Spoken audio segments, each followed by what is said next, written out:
Victor can give other advice about life in general. I'm Angela. I'm a senior. I'm going to Art Center next year for illustration, and I pretty much know like exactly what I want to do when I'm all there. So, yeah. Hi, I'm Tiffany. I'm a junior in high school. I have a pretty good idea of what I want to do in life, but I'm hoping that Victor can give us some advice on how we can pursue our dreams. Hi, I'm Katie. I'm a junior, and I'm not really sure what I want to do in life, but hopefully this interview with Victor will give me the motivation to pursue whatever I want to do and follow the dream. And it's ringing. Hi, Mr. G. This is Katie again. Hi, how are you? Yeah. I was wondering for our photo project, we have to interview people for Road Trip Nation, and I was wondering if you would be interested in having an interview with us. We would just be asking you questions on the Amazing Race and being a lawyer, and then advice that you have for us. Awesome, thank you so much. What time works for you? Monday? Okay, what time? 5 o'clock? Awesome, thank you so much. Okay, bye. Hey, so we're on our way to interview Victor G. He was the winner of the Amazing Race, and we're gonna see him. And he's a lawyer. And now he's a lawyer, and we're gonna see An amazing lawyer. and we're gonna see him in his office in Century City, and we're on our way now. So Yeah, In the I'm RV. super excited. We're We're gonna learn a super lot amazing. from him. Yeah. You get a lot of good advice. What's your question?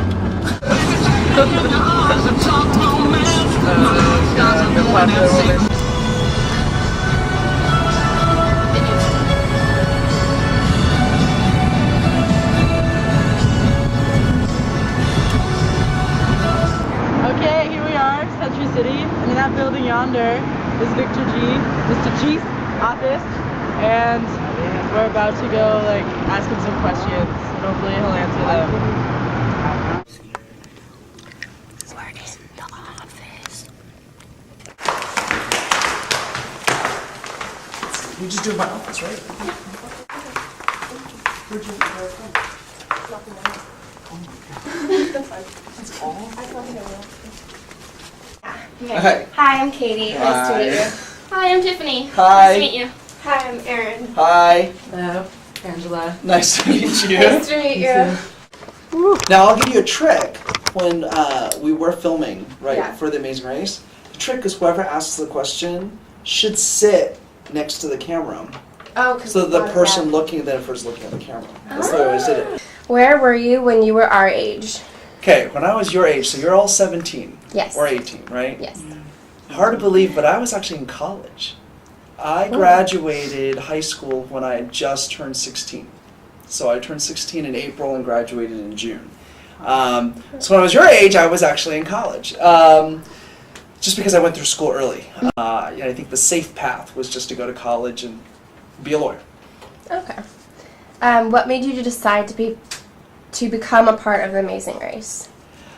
For me, actually, especially since I went through school so young, and I basically went school, law school, lawyer, like the whole time. The Amazing Race was always something that I liked watching on TV.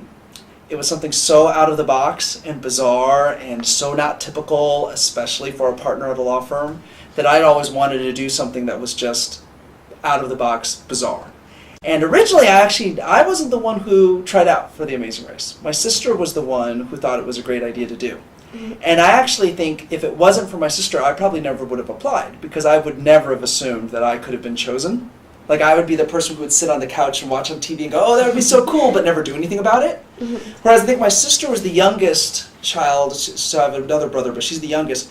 She always went through life thinking, well, why, like a sense of entitlement. She always thought, why not me? So she was like, yeah, we should totally apply, we'll totally get it. So she was the one who thought it was actually even possible. How did the Amazing Race impact your life after you went on the show? Like, how did it change your life in any aspects?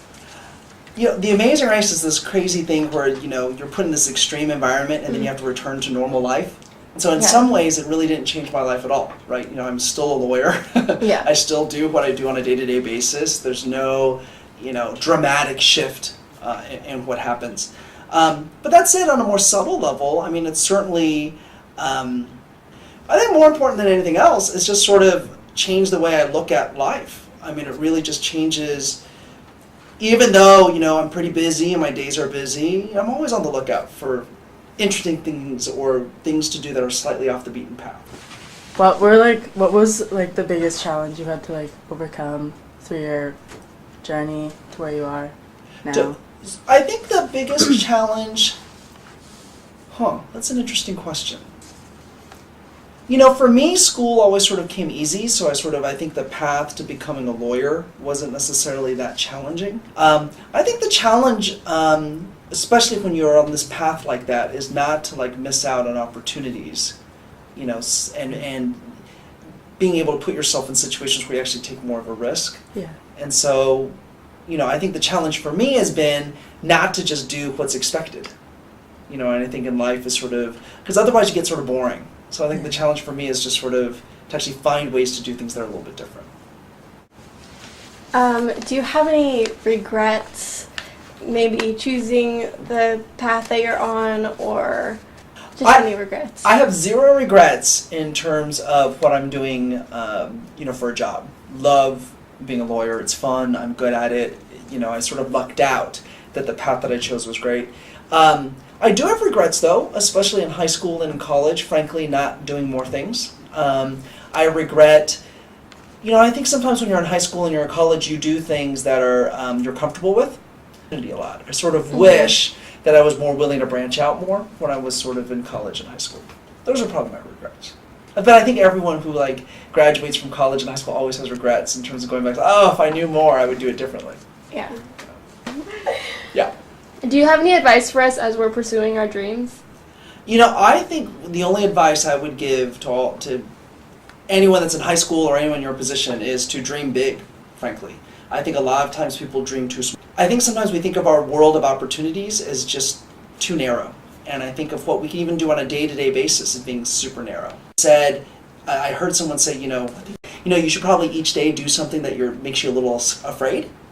To me, that's the main reason why I went on The Amazing Race.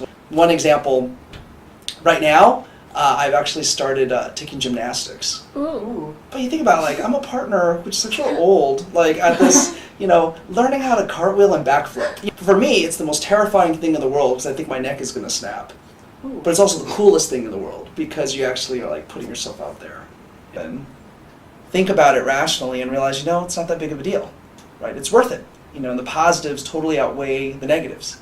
I think a lot of times people get stopped at just the unknown and the uncertainty, and they don't like it.